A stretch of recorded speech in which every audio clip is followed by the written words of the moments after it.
Anthony Albanese is in deep strife as Prime Minister.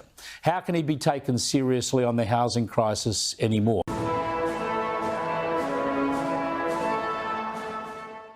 Look, this beach house issue is bad enough in its own right.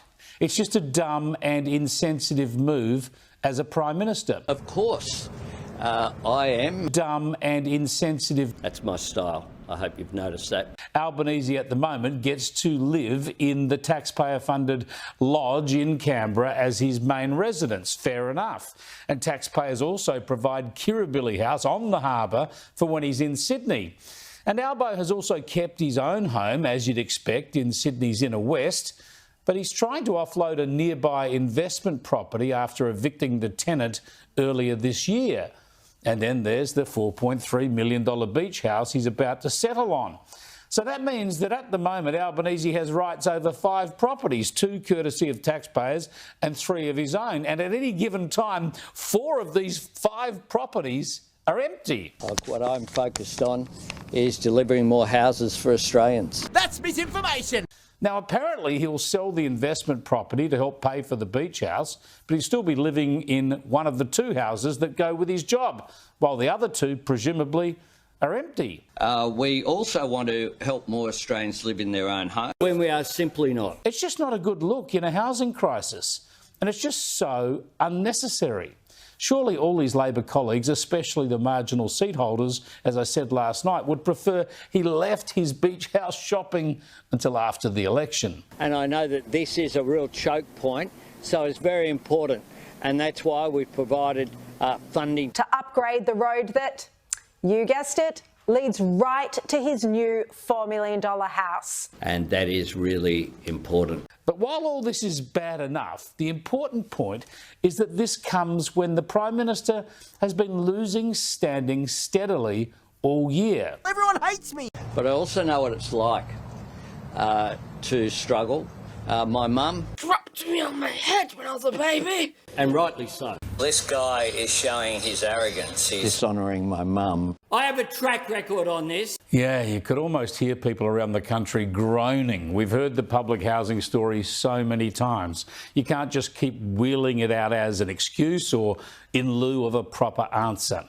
Anthony Albanese is the worst Prime Minister we have ever had. His true character has shone through for all Australians to see. He is both a coward and a con man. I've been travelling in the car, so I'm not. I haven't been advised about that. The truth is that Anthony Albanese is in deep strife as Prime Minister. How can he be taken seriously on the housing crisis anymore? He's broken his promise on mortgage rates and the cost of living. How can he be taken seriously on energy and power prices? He's broken his promise to cut power bills by $275 a year. But I had my fingers crossed. How can he be taken seriously on foreign affairs or on social cohesion? Australia's approach on Israel is hopeless and confused, and hate preaching at home has gone unpunished. As I asked rhetorically back in May, what does this bloke have to do to lose his job? What is the point of Albo? What's been the point of his prime ministership so far? And today I'll make this point, that there is no point. What is Albanese's plan for the future? I'm not a commentator. That's your job.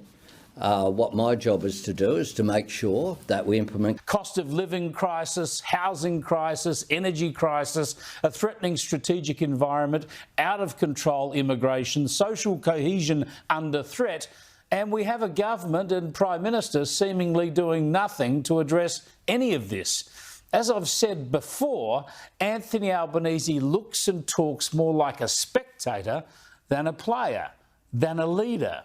And that's why He is weak, he is gutless, and I hope the people throw him out at the next election. What is Albanese's plan for the future? Well, apart from spending more time at his beach house, I've got no idea. Do you? I'm planning to be in my current job for a very long period of time.